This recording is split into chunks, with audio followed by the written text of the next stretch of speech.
Buenas noches, soy la más cordial bienvenida a la solemne sesión académica del capítulo juvenil de la Benemérita Sociedad de Geografía y Estadística del Estado de Jalisco, en donde se presentará la conferencia Convirtiendo las preguntas infantiles en pensamiento crítico, a cargo de la maestra Guadalupe López Gutiérrez, aspirante al capítulo juvenil.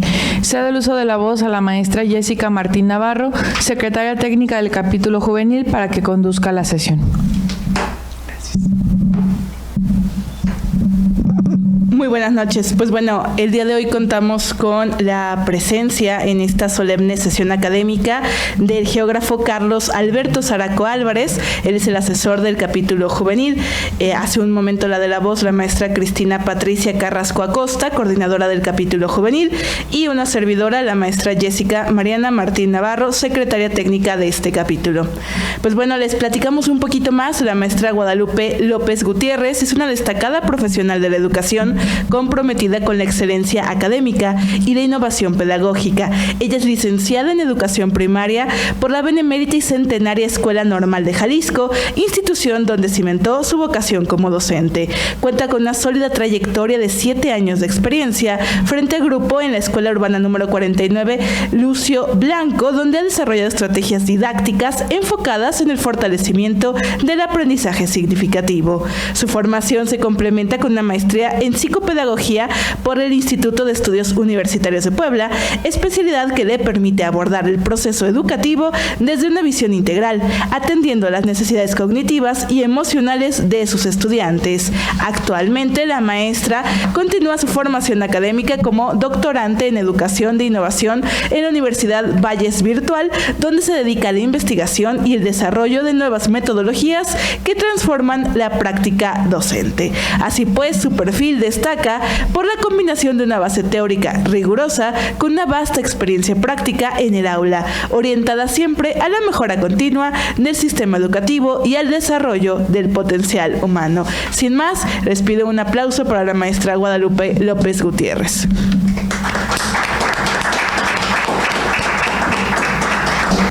Muy buenas noches, es para mí un gran honor estar hoy ante ustedes para tratar este tema que desde que yo ingresé por primera vez a hacer mis trámites como aspirante a la licenciatura de Educación Primaria, entré a la Benemérita y Centenaria Escuela Normal de Jalisco y leí: lo más digno, ser maestro; lo más noble, educar para la libertad.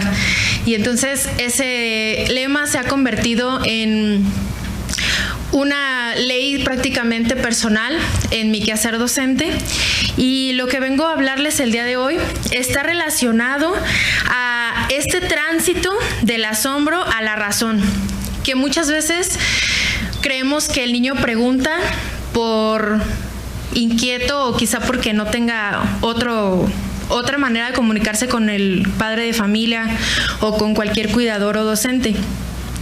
Evoquemos un momento de nuestra infancia o de nuestra juventud en la que el asombro haya sido un detonante para el conocimiento. Ese asombro de algún tema o de algún animal o incluso un alimento que nos haya gustado mucho, cómo ese asombro detonó un camino para el conocimiento. Y esta conferencia va relacionada a eso.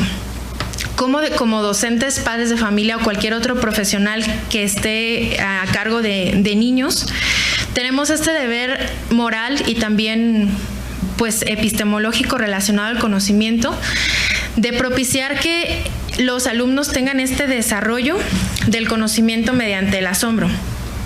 Entonces, el tránsito del asombro a la razón es el desarrollo del pensamiento crítico en la infancia. Destaca el papel central de la pregunta. Un asombro que no se cultiva con la pregunta no puede cultivarse en un conocimiento o ya en una formación integral.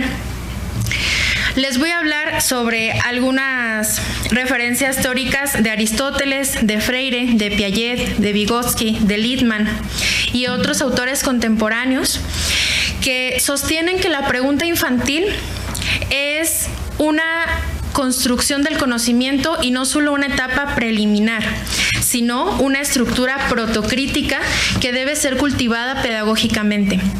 En este aspecto, el hecho de que sea cultivada pedagógicamente no va solo al trabajo de los docentes, sino a cualquier otro cuidador como padre de familia.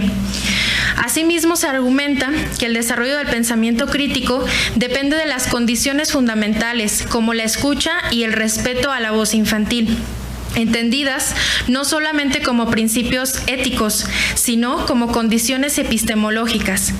Y se problematiza entonces las situaciones en las que en la escuela o en la casa, en algunas ocasiones, esta expresión se limita, la pregunta se ve limitada por prácticas centradas en que los adultos esperamos una respuesta correcta del alumno y la estandarización en la escuela. Es por esto que hablaré sobre la mediación pedagógica para cultivar el asombro, la indagación, el diálogo y la argumentación, con el fin de formar sujetos críticos capaces de comprender y transformar su realidad.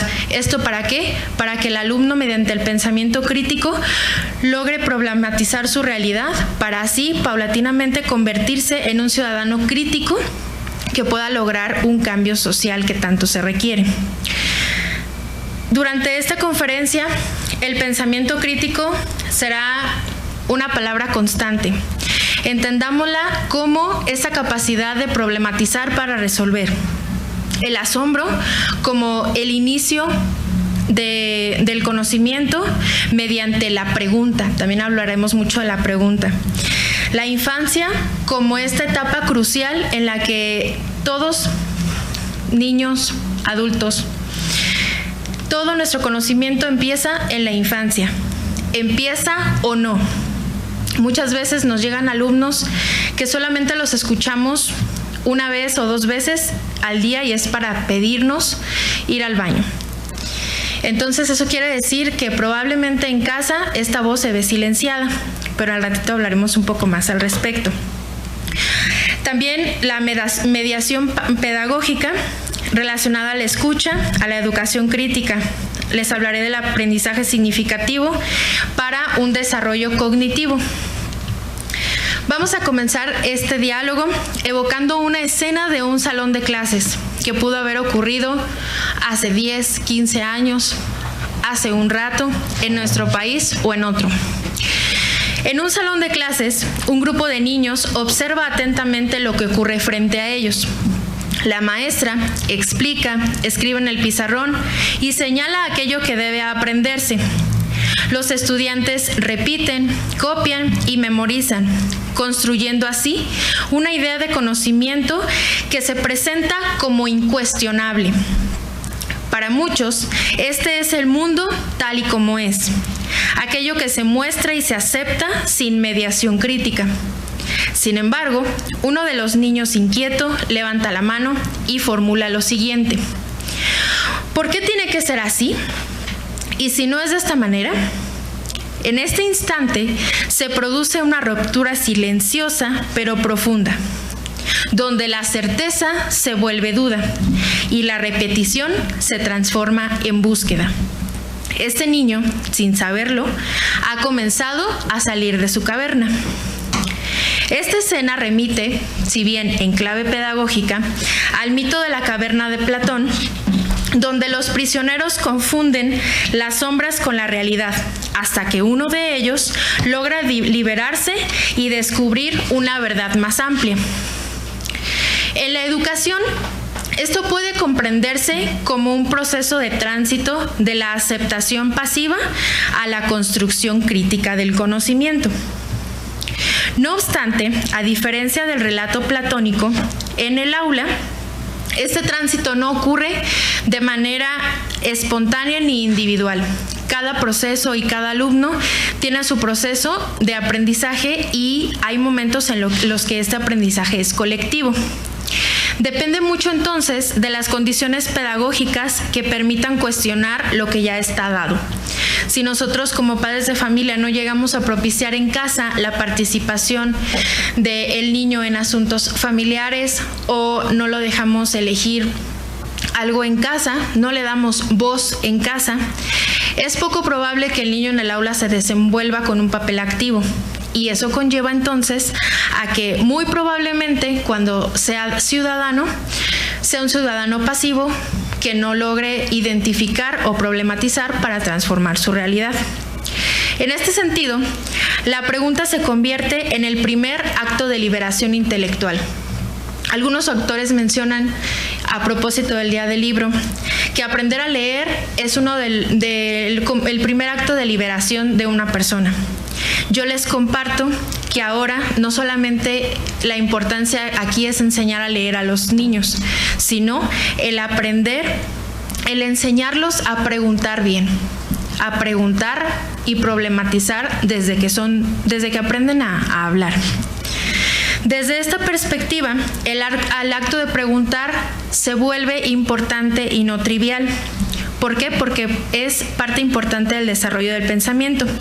Desde la antigua Grecia viene esta teoría, con Aristóteles, que situó al asombro como el origen del conocimiento.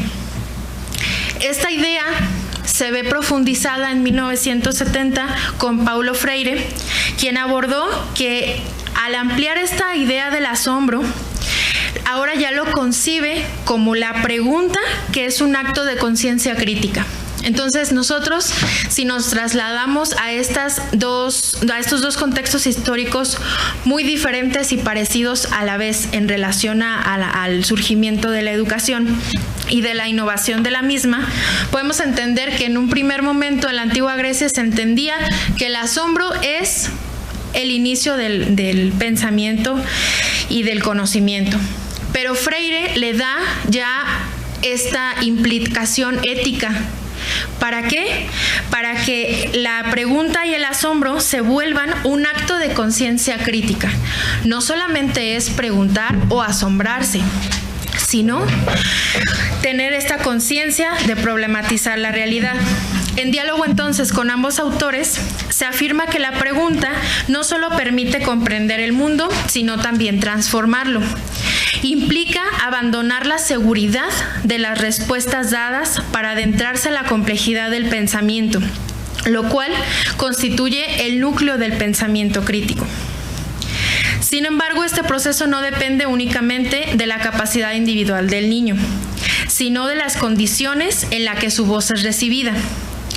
Piaget, por su parte, y Vygotsky coinciden en que el desarrollo cognitivo resulta de la interacción de estructuras internas y mediaciones sociales. En este sentido, existe la posibilidad de que el niño cuestione y la necesidad de que esto pase, y se observa profundamente vinculado a que sea escuchado y respetado. Aquí va una idea muy importante. Cuando la pregunta es validada, se fortalece la confianza en el propio pensamiento, no en una verdad establecida. Cuando es ignorada, se aprende a aceptar las sombras como únicas verdades posibles. Y aquí es importante reflexionar. Como adultos, formadores, docentes, padres de familia, ¿cuántas veces no hemos transmitido conocimientos, pero también hemos transmitido sombras a nuestros niños, niñas, en relación a inseguridades o a cuestiones que no van acorde a su formación, solo por algún miedo adulto o alguna preconcepción del mundo? Entonces, Freire nos sigue abonando a esta idea con la crítica de la educación bancaria, donde adquiere una denuncia a que suele caerse a la transmisión pasiva de contenidos y a la negación de la voz del estudiante. Es por eso que los docentes que tratamos de reflexionar constantemente en nuestra práctica, debemos tener muy en cuenta siempre al terminar nuestra sesión, nuestra jornada, de qué manera nuestros alumnos participaron o de qué manera en algún momento por la prisa o por lo que sea pudimos llegar a silenciar su voz.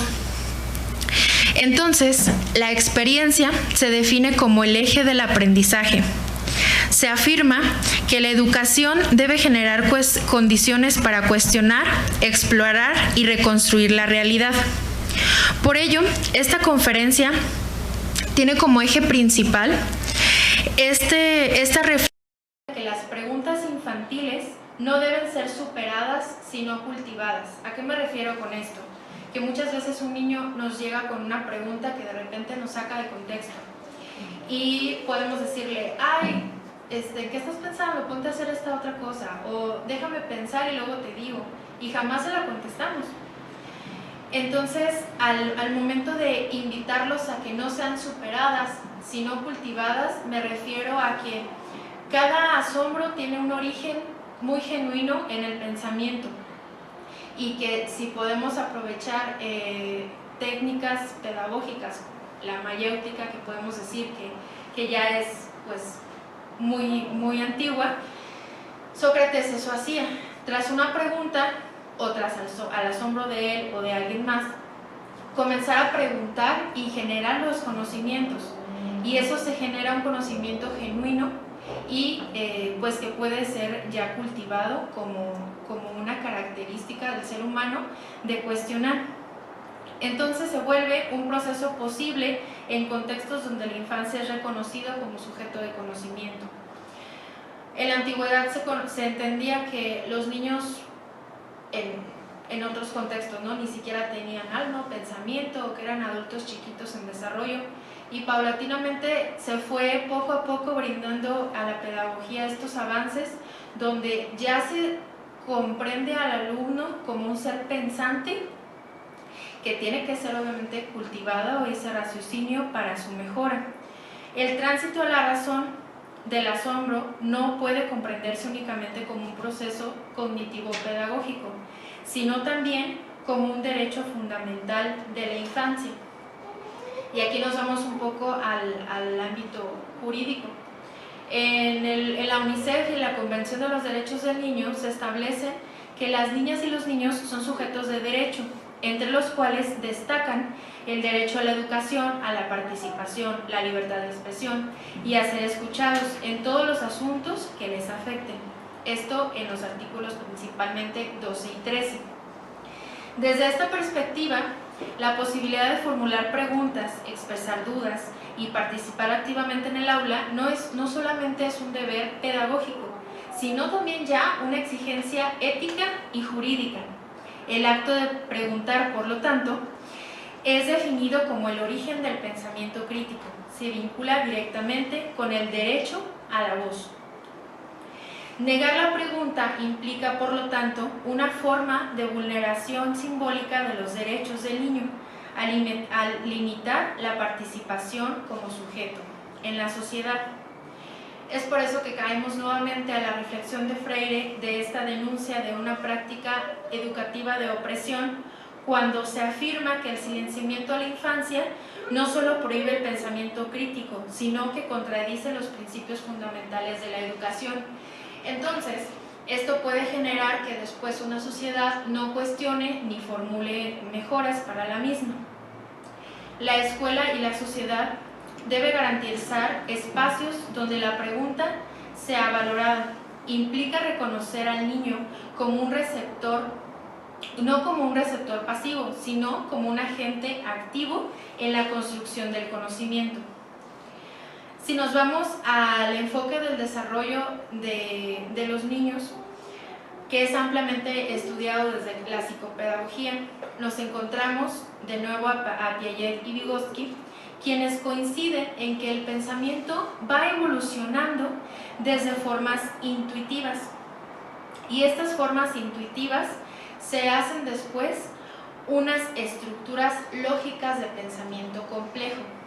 Esto se puede ver muy bien especificado en el aula cuando recibimos a alumnos de primer grado y al inicio no preguntan nada, pero después van preguntando con qué letra empieza cada animal o con cuál letra empieza su nombre.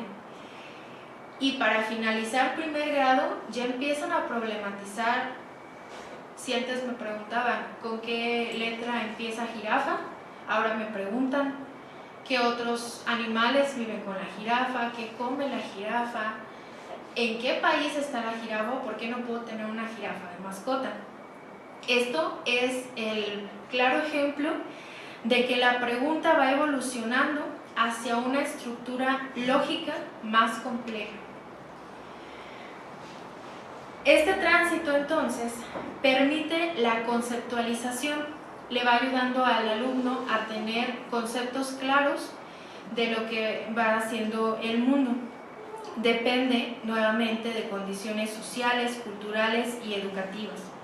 La infancia es una etapa que se caracteriza por una intensa curiosidad, simbolización y exploración del entorno, lo que constituye una base privilegiada para el desarrollo del pensamiento crítico. Volviendo al tema de la UNESCO, nos habla que existe la importancia del desarrollo integral, donde los ambientes educativos privilegian el pensamiento reflexivo y la autonomía. La autonomía en el aprendizaje es indispensable, y como docente ya de 7 años, pero 2 de ellos en primero de primaria, una de las primeras invitaciones que yo le di a los padres de familia al conocerlos en la primera junta fue propiciar esta autonomía en casa. De repente pues había padres de familia que decían, no, pero es que como autónomo, ¿no? O sea, no les estoy pidiendo que los pongan a, no sé, a lavar su carro o algo imposible, sino que sean autónomos en el cuidado personal primeramente, y después vayan adquiriendo responsabilidades en casa.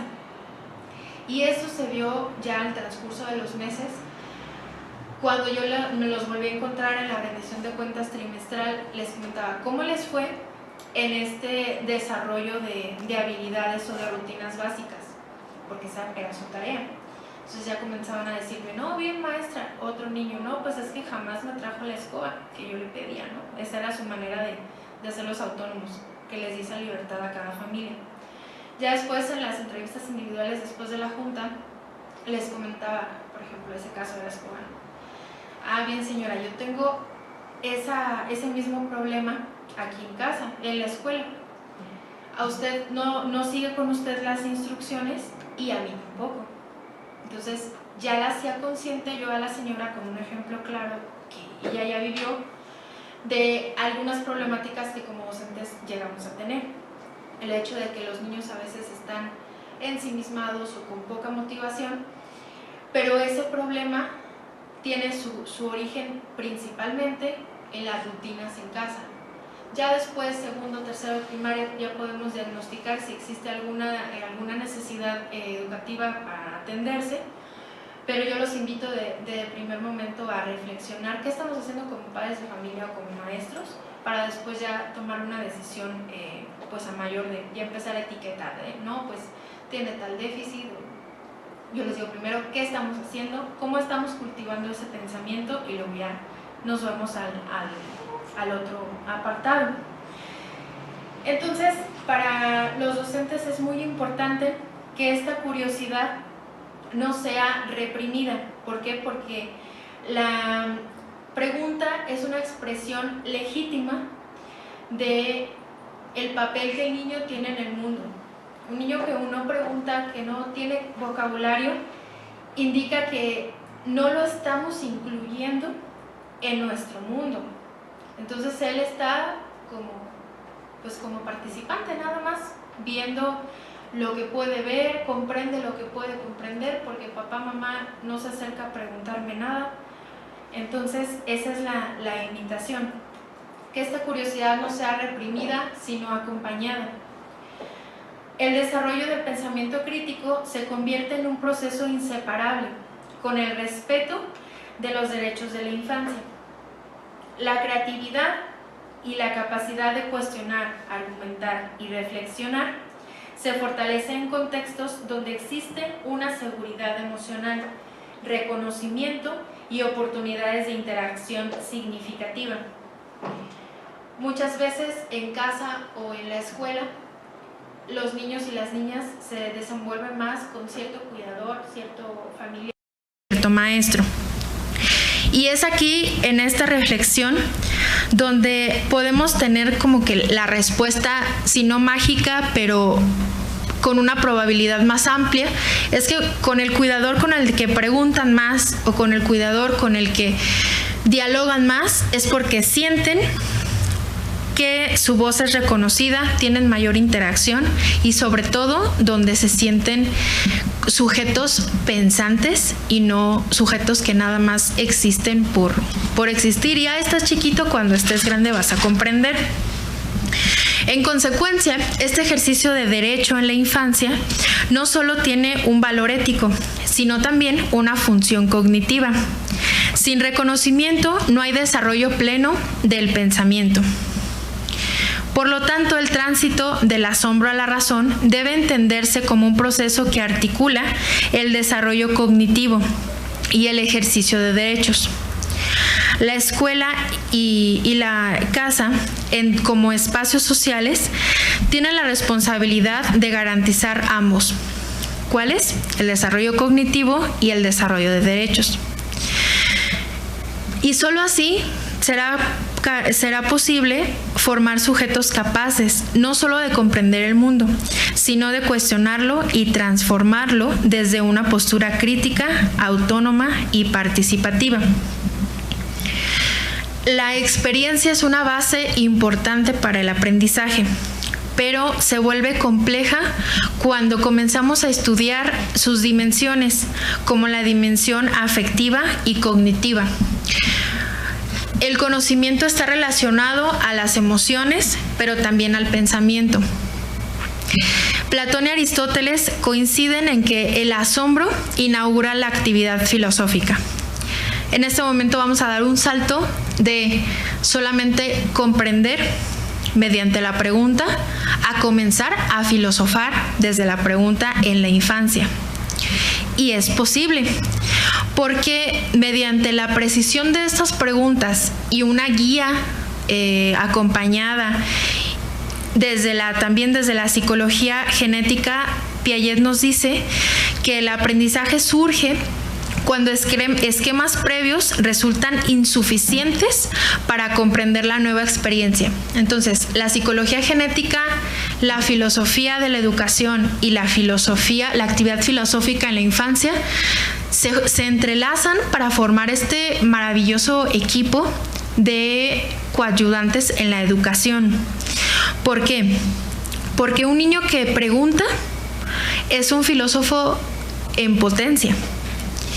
Y logra entonces crear nuevas estructuras de pensamiento. Ya no me sirve solamente saber que la manzana se come en un primer momento, ¿no? ¿Qué es eso? Primera pregunta, una manzana.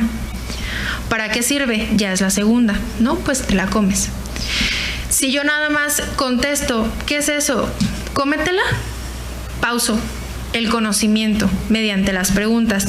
Pero si sigo, puedo entonces decirle a mi estudiante o a mi hijo, mi sobrino, lo que sea, los diferentes tipos de manzana, cómo se cultiva la manzana, qué animales comen manzana.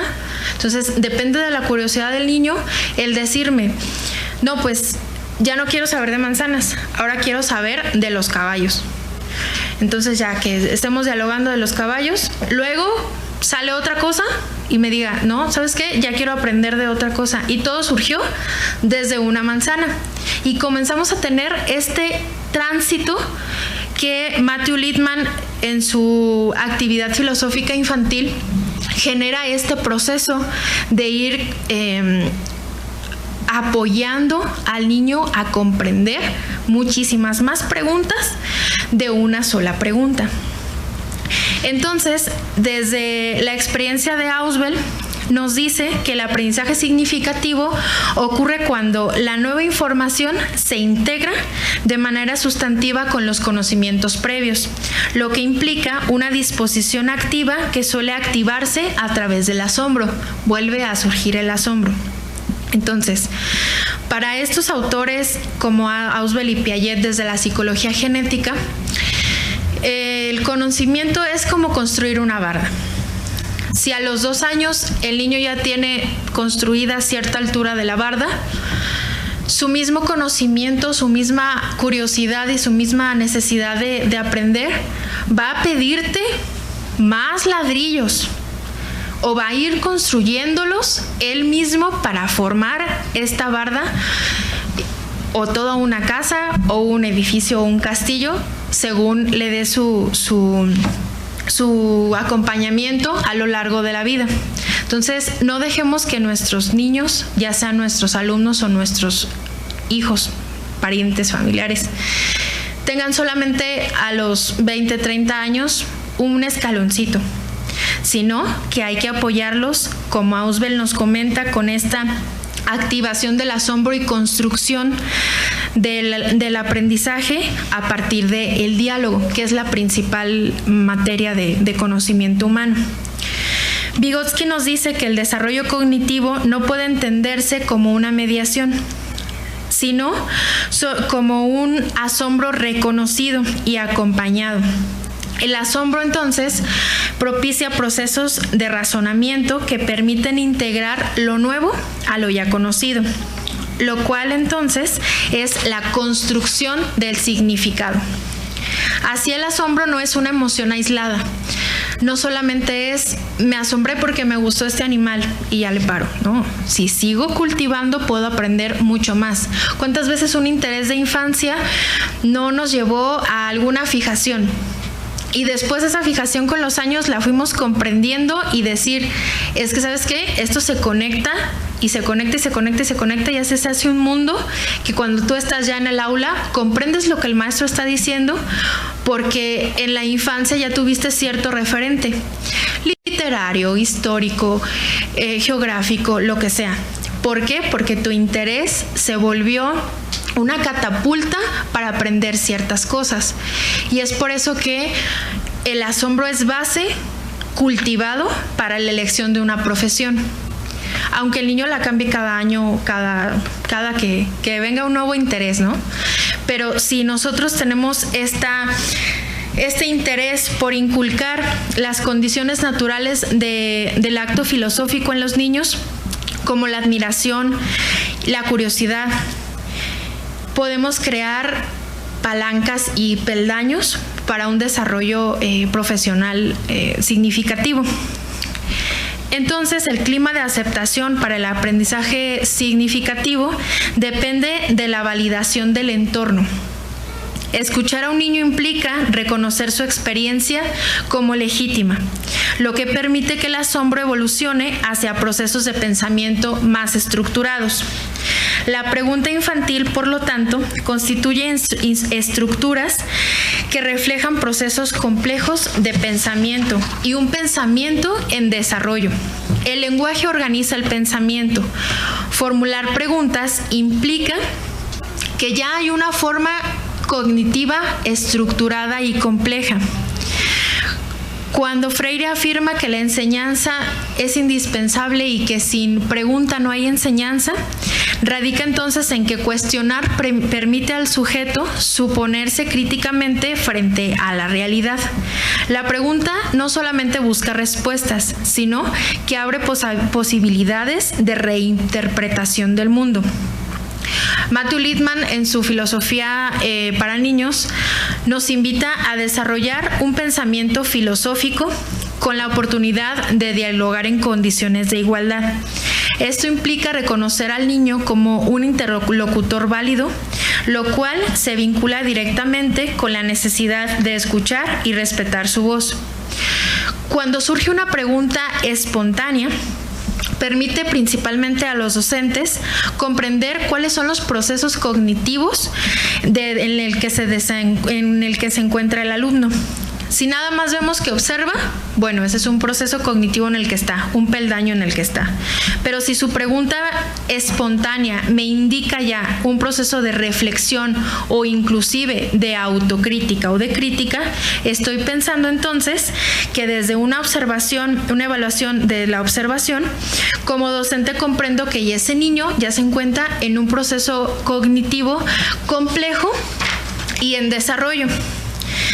Se destaca entonces que las preguntas abiertas favorecen el análisis y la conexión conceptual, porque el diálogo no inicia solo, la pregunta no inicia sola, sino que se va haciendo compleja y generando conocimiento. En esta instancia, la cultura del silencio prohíbe el pensamiento crítico. Y esta cultura del silencio usualmente se relaciona a la falta o carencia a lo mejor de los adultos a darnos este tiempo para contestar las preguntas. En la escuela o en la familia, cuando existe este silenciamiento de la pregunta, nos damos cuenta que existe este pensamiento convergente que penaliza el error, que solamente quiere preguntas, hace preguntas para obtener respuestas que ya están estructuradas o que son sí o no o cierto concepto, reduciendo así la posibilidad de un pensamiento divergente, aunado a la rigidez curricular. El docente debe ser un profesional reflexivo, capaz de actuar ante la incertidumbre.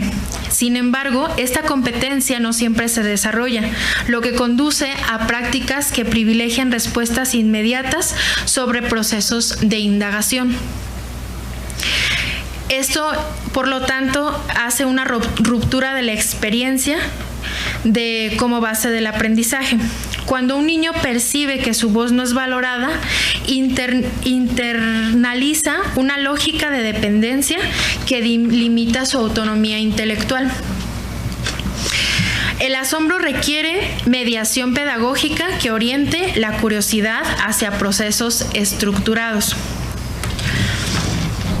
Este proceso de diálogo entonces es fundamental para el desarrollo de habilidades argumentativas porque se permite afrontar conflictos de manera constructiva. Una vez que comprendemos que el alumno ya pregunta en niveles cognitivos superiores o en habilidades de pensamiento superiores, ya se afirma entonces que podemos acompañarlo en el tránsito de la argumentación. Ahora me pregunta o le pregunto y entonces es capaz de argumentar. Y eso como sujetos pues nos ayuda muchísimo al conocimiento. En conclusión, el tránsito del asombro a la razón implica profundizar en la pregunta como un proceso de mediación y de diálogo, entendido como no solo un evento espontáneo, sino como el mismo corazón del desarrollo humano en la infancia. Enseñar no es transferir conocimiento, sino crear condiciones para su construcción. Condiciones que en la niñez dependen del entorno, un entorno que nutra la curiosidad natural y que la transforme en indagación sistemática.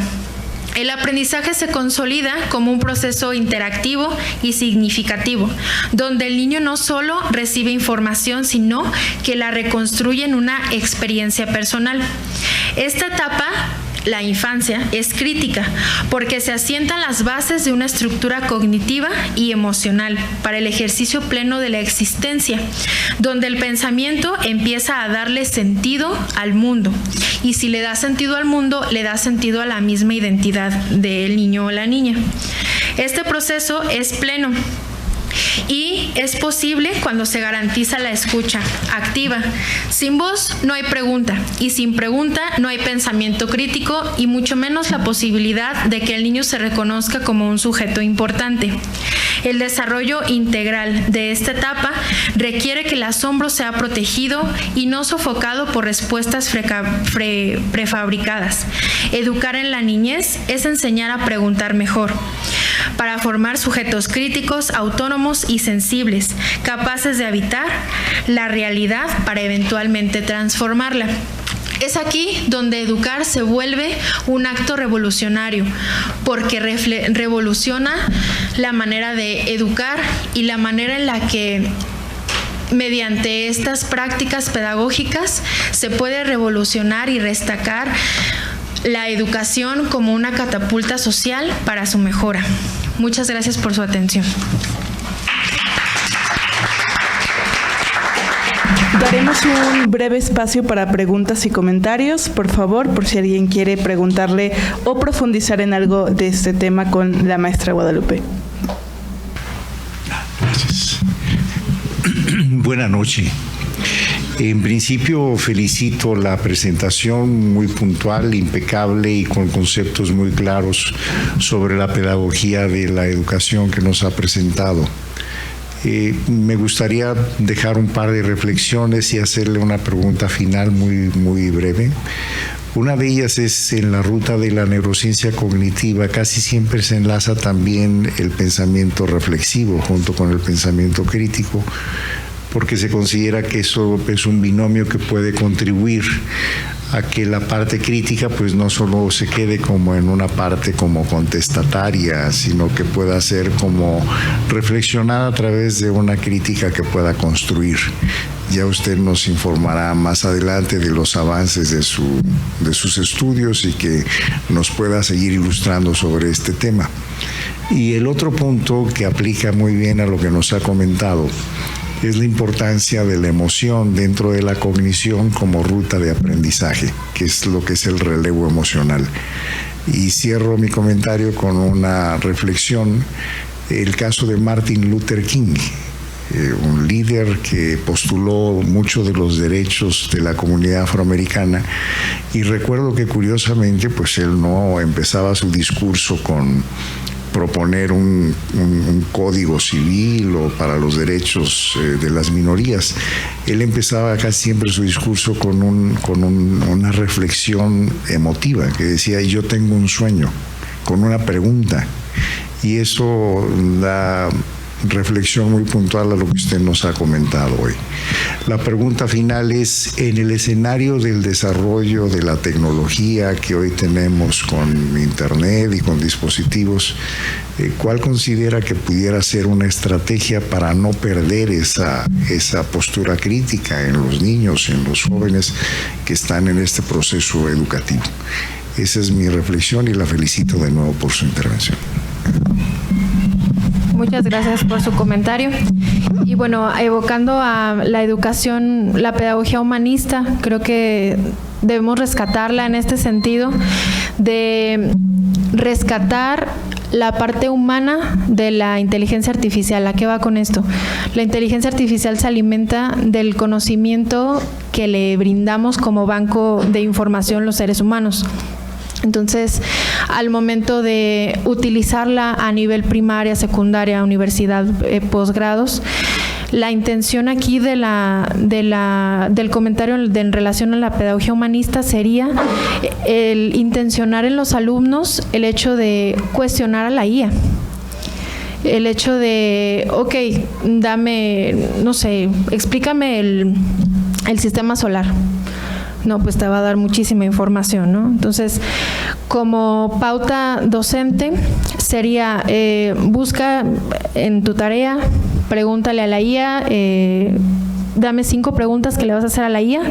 Entonces ahí hago que el alumno intencione este pensamiento interrogativo de él plantearle esas 5 preguntas a la IA, no como docente dárselas, investiga esto, no. Cada niño las va a construir.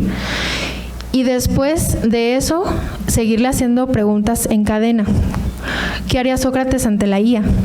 Imaginémonos, ¿no? A Sócrates con un celular entrando al chat, ¿no? ¿Qué haría? Trataría a lo mejor de hacer pedazos a la IA, haciéndole pregunta tras pregunta, y sí, pero ¿por qué me dijiste esto si arriba me dijiste esto, ¿no? Entonces, formar ese pensamiento crítico en los niños, adolescentes, jóvenes, adultos, que sí es un instrumento que de repente nos puede sacar de alguna duda, algún año que necesitamos alguna referencia, pero puede caer en contradicciones que al momento de conocerlo, al conocer el tema, le podemos decir esas contradicciones, ¿no? Entonces, educar el pensamiento crítico de esa manera.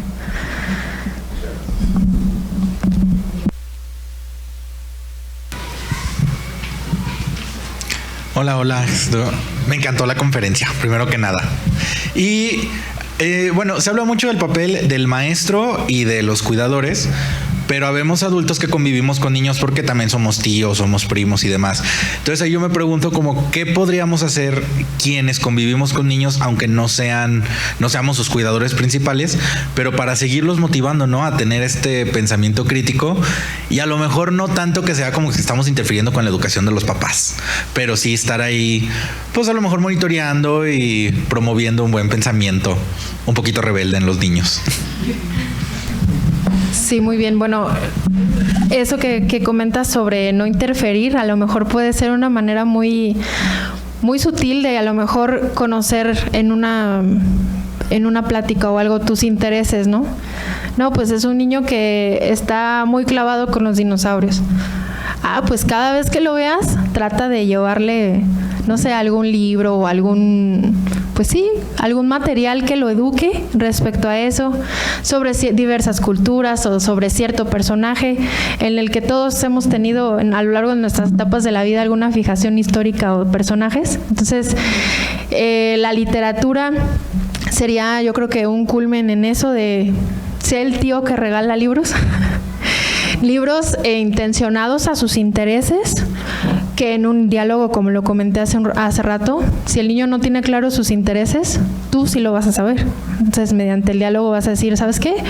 Te encantaría, no sé, leer a Julio Verne, o te encantaría leer a Alejandro Dumas, que a lo mejor muchas veces por las plataformas de streaming y demás, pues no está tan difundido, a lo mejor Los Tres Mosqueteros o Julio Verne, ¿no? Pero si le gusta mucho las aventuras o algo así, puedes buscar un resumen, una versión infantil de esas obras e ir cultivando en esos niños ese aspecto sin interferir en la educación como sus papás, como lo comentabas en la pregunta. Ese sería mi consejo. Gracias.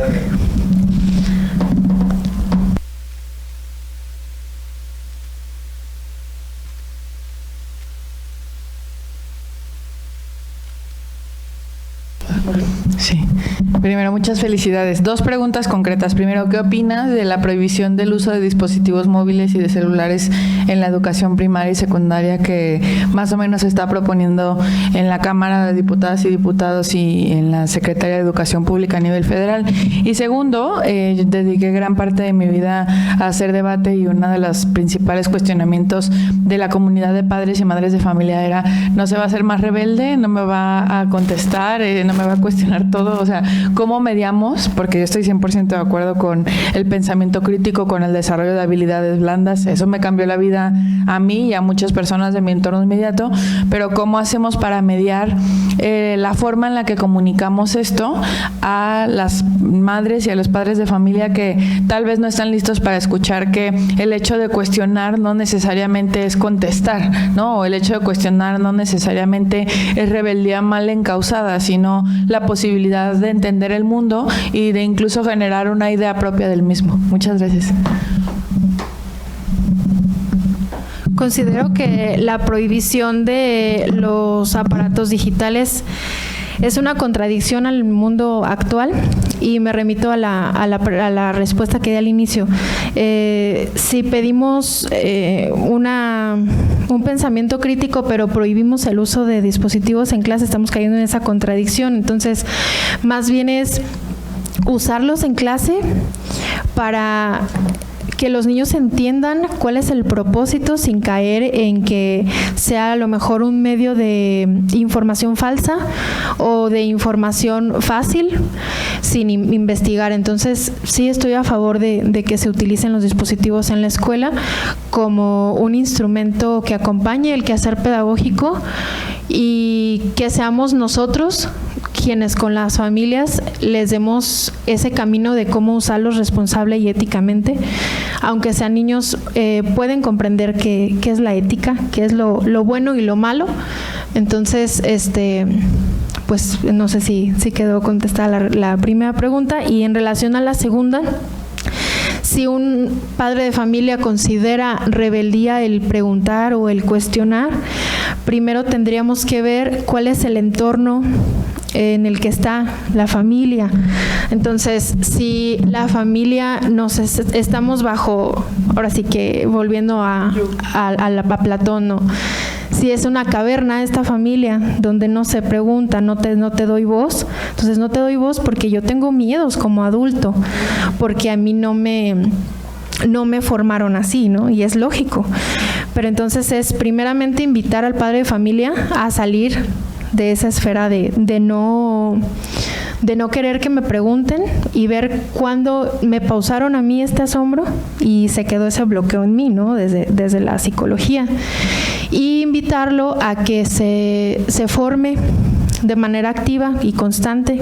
En las escuelas, por lo general, en la escuela en donde trabajo tratamos de empezar con una parte formativa cada junta, entonces muchas veces se habla de la autonomía o de estos aspectos, en donde pues cuando una familia decide tener hijos no vienen con instructivo, ¿no? Y los maestros tenemos aquí un papel indispensable en esta formación. Y hay libritos muy fáciles de Matthew Littman según las etapas, donde estos libritos se tratan de niños o niñas que cuestionan en diferentes momentos con tintes de fantasía y demás, ya lo verán si les interesa, según por las edades de cada niño. Entonces, una vez que el padre de familia conoce que existe esa filosofía en los niños y que existe esta necesidad de un ciudadano crítico, podrá entonces asumirse primeramente como un adulto crítico para querer que su hijo sea crítico. Si el padre de familia no asume ese rol crítico y es un ciudadano pasivo, obviamente va a tener miedo que su hijo participe o pregunte. Sin embargo, si es un ciudadano responsable y con amor al conocimiento, entonces va a querer que su hijo también lo sea. Voy a tomar una última pregunta. Aprovechando el espacio y el diálogo, maestra, tanto como Cristi como una servidora, pues con años de docencia, a lo mejor muchos de los que están aquí, creo que un primer paradigma que a lo mejor te tocó también mucho por edad, por contexto, es admitir que no se sabe, ¿no? Antes el adulto tenía que ser un precedente que sabía todo, que podía responder todo y que tuvo una generación que tuvimos más debate, más oratoria, que probablemente sí fuimos un poquito más contestatarios. Lo voy a dejar en poquito, cada quien lo pondera. ¿Qué pasa con esto? Caso muy particular, tengo una niña chiquita, ¿no? Entonces, de repente llega con una pregunta de, ¿las mariposas hacen un sonido? Y no tengo la mínima idea.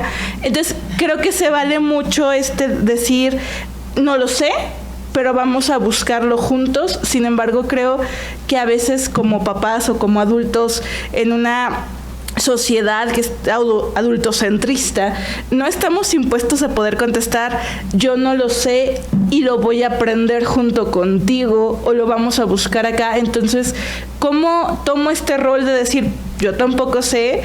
Porque a lo mejor creo que la duda que podría surgirle al papá o al docente es que si yo le digo que no supe de esta cosa, va a creer que yo no sé de nada, que a lo mejor ese podría ser como un poquito la duda o la sombra de raíz y cómo la podríamos tratar. Considero que desde un inicio vuelvo más o menos a la pregunta, a la respuesta anterior. Si yo como papá o como mamá asumo este rol, pues prácticamente de un emperador, de yo sé todo y tú no sabes nada y tú estás bajo mi cargo porque yo soy lo máximo del mundo, entonces el niño al momento de que yo no le sé contestar algo va a decir, entonces ¿sabes qué?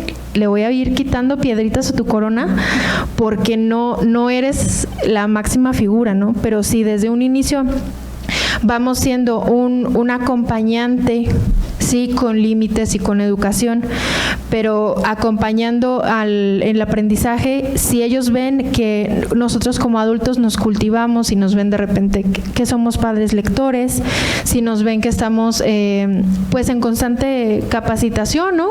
Si vemos, no sé, mira, compré esta revista porque este tema me gusta y vamos a leerla juntos, ¿no? Puede entonces decirme, ¿sabes qué? El conocimiento no tiene un fin, porque mi mamá, mi papá a veces, no sé, nos ven, nos aumentan 30, 40 años, entonces, no, pues mi maestra tiene 30, ¿lo vas a ver todo? Pues no. A mí cuando les comenté que seguía estudiando y que estaba haciendo tareas o algo así, que más de qué es en la tarde, no, pues estudio. Estudia, y así como de porque pues se les puede hacer a lo mejor raro que estudias, ¿no? Porque pues su mundo es la primaria. Entonces, si les abres este panorama de no hay edad para seguir estudiando, no hay una edad en donde el conocimiento se termine, podemos como lo que dices, ¿no? Vamos a investigar las mariposas juntos, vamos a hacerlo, pero si no existe esta confianza de no lo sé, vamos, desde ahí empieza ese bloque. Entonces, lo principal sería generar este ambiente de confianza para poder investigar juntos. ¿Hay alguna otra pregunta? ¿Todos bien? Muy bien. Pues bueno, reconocemos la participación de la maestra Guadalupe López Gutiérrez y a continuación solicitamos a nuestra coordinadora del capítulo juvenil, la maestra Cristina Carrasco Acosta, de lectura y reconocimiento de nuestra conferencista.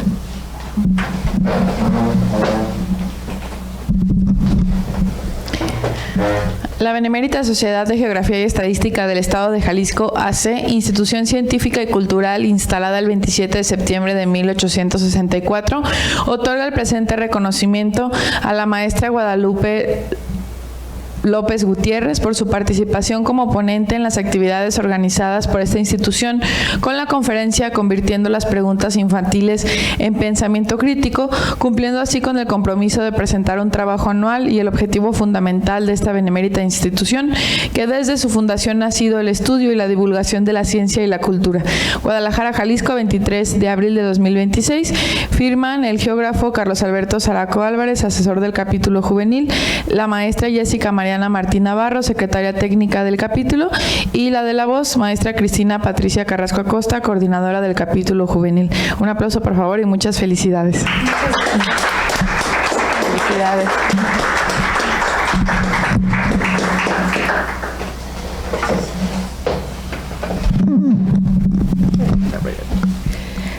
Agradecemos también al doctor Rodrigo Ramos Zúñiga, presidente de la Benemérita Sociedad de Geografía y Estadística del Estado de Jalisco, por su presencia, así como al maestro César Raúl Miranda Panduro, protesorero, y a Alejandro Álvarez Márquez, ex coordinador del capítulo juvenil. Asimismo, me permito dar algunos avisos. El próximo martes 28 de abril a las 8 de la noche tendremos la conferencia Herencias Medievales en la Santidad del siglo XX, el caso del padre Galván, a cargo de la doctora Jessica Marceli Sánchez, secretaria general de esta institución, y el jueves 30 de abril a las 7 de la tarde tendremos la charla y concierto Ritual y Sonoridad, un encuentro entre lenguajes polifónicos con el coro del Departamento de Música del Instituto Universitario de Bellas Artes. Esta actividad se llevará a cabo en el patio central de nuestra casa sede. Al término de esta sesión les invitamos también al convivio que tenemos preparado para seguir compartiendo con nuestra conferencista. Solicito a nuestra coordinadora realice el cierre de esta sesión. Siendo las 8:58 de la noche, agradeciendo la asistencia de todas las personas, damos por clausurada esta sesión. Muchas gracias.